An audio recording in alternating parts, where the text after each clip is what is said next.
جوردان مينديز لاعب كاب فيردي واللاعب اللي بيلعب في الدوري الفرنسي الدرجة التانية. تعالى في الفيديو ده أقول لك كل حاجة عنه وأديك الكبسولة بتاعة مينديز. يلا بينا نبدأ كلام ونعرف أهم مميزاته وعيوبه. جوردان مينديز صاحب ال 22 عام الأهلي داخل فيه بقوة جدا، بديل لأليو ديانج. لعيب بيلعب رقم 6، ولكن زيادة عن أليو ديانج إنه لعيب مهاري جدا، حاجة كده شبه جرافنبرج بتاع ليفربول، نفس الستايل نفس التعديات نفس المهارات. يلا في الفيديو ده هقول لك الكبسولة بتاعته وأهم مميزاته، ونبدأ بأول حاجة بتعدياته وتمريراته ومراوغاته المميزة في نص الملعب. يلا بينا. عنده حساسية ودقة حلوة في رجله، سواء في تمريراته أو كمان في تسديداته، زي الكرة اللي قدامك دي وباص جميل جدا وثرو معلم. وزي الكرة دي برضو بعد ما قدر يستخلص الكرة قدر يحط تسديدة حلوة جدا جدا جدا بدقة متناهية، ولكن للأسف الكرة جت في العارضة وكان ممكن يبقى هدف عالمي. ما قلت لك جرافنبرج ما كانش من فراغ. تعالى اتفرج على الكرة دي، نيم الراجل هنا واداله تغفيلة وتعسيلة كده على الرايق وعلى الماشي، وبعد كده اتفرج على المهارة والحلويات والبدال والعجلة اللي سوح فيه المدافع وخلاه يرقص دانس. من الحاجات المميزة برضو في مينديز انه دايما كورته لقدام ودايما بيلعب باصات لقدام، ودي حاجة كويسة جدا.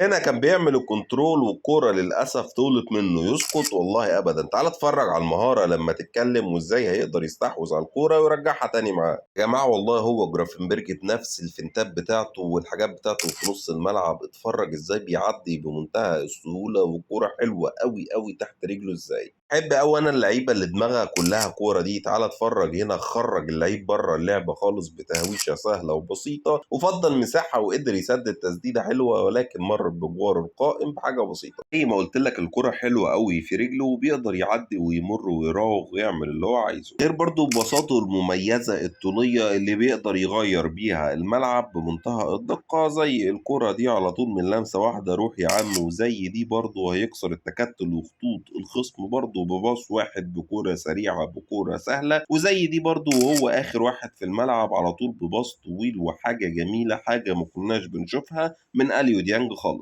عنده كمان التحامات الراجل ده، بيقدر يستخلص الكرة بدون اخطاء ولعبه قتالي. تعال اتفرج معايا على جوردان مينديز وهو بيقدر يستخلص الكرة. تعال اوريك كام لقطة ليه ونعرف انه مش بس لعيب مهاري، لا لعيب كمان بيعرف يقطع ولعيب بيعرف يرجع الكرة والاستحواذ لفريقه بدون اي اخطاء. غير طبعا اهدافه المميزه اللي هوريها لك دلوقتي. برضو لعيب كوره رايق جدا. يلا بينا نشوف. طبعا الجانب الدفاعي والاستخلاص حدث ولا حرج، لان ده اهم حاجه فيه اصلا، لانه لاعب رقم 6 وبديل ديانج في نص الملعب. لاعب عنده روح قتاليه، عنده كمان ذكاء في الدفاع، وده اهم، انه بيقدر يستخلص الكوره بدون اخطاء وبدون انذارات، ودي حاجه مهمه جدا. زي كام لقطه اللي انا جايبهم لك والبلوكات المميزه اللي بيقدر يعملها قدام منطقه الجزاء. هدف في الدقائق والثواني الأخيرة بيبين لك قد إيه الراجل ده لعيب رايق وبارد، وبيقدر يحط كورة زي دي بالمهارة دي باللعبة المزدوجة دي في آخر ثانية في المباراة. هو لعيب مش عادي. ده هدف تاني بعد ما الكورة برضو قلشت منه، ولكن تعالى اتفرج هيكمل إزاي وهيعمل جامب عامل إزاي وهيحط هدف جميل بدماغه من فوق حارس المرمى. كل ده من لعيب عنده 22 سنة بيلعب في الدوري الفرنسي الدرجة الثانية. تفتكر الأهلي هيقدر يخلص الصفقة في الفترات اللي جاية ولا لا؟ ولكن هو ده البديل الأمثل فعلا لرحيل أليو ديانج، وعنده 22 سنة.